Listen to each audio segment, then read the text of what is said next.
And so it is through this teaching that we move from Psalm 42 and David feeling alienated from God.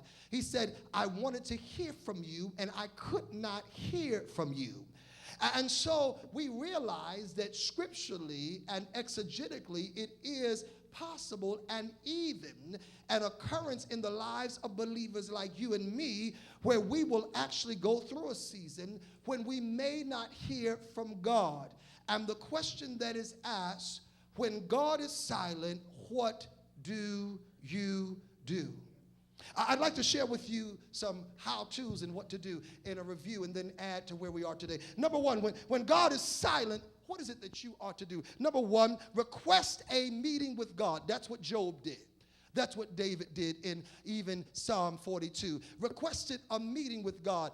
When you look at Old Testament, and I love Old Testament history because it really solidifies and brings foundation to New Testament and the revelation that's in the New Testament. When you look at even requesting an audience with God, this deals with a theological term that speaks on the aspect of the judicial system of God. There's a courtroom of God.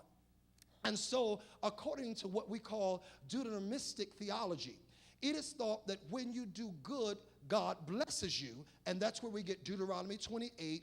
All these blessings shall come on you and overtake you if you will observe to do those things that are right in the sight of the Lord. And so this is known as Deuteronomistic theology, taken from the book of Deuteronomy, but just with an istic.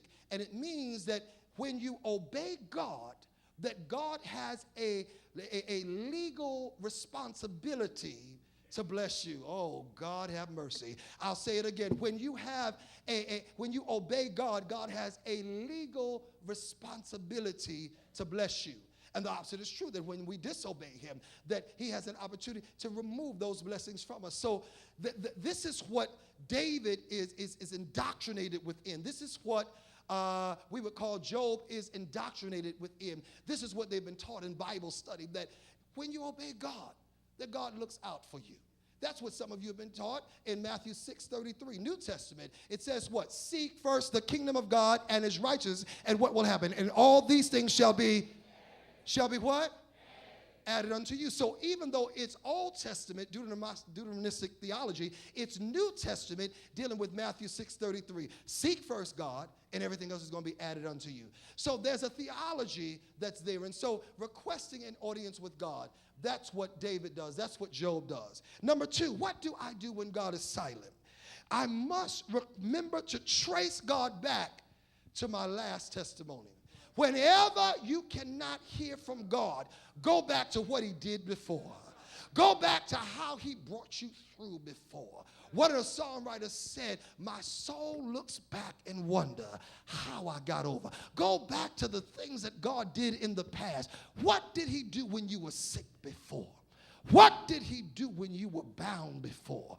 What did he do when you didn't have before? What did he do when you was trying to raise those 3 children and the man walked out?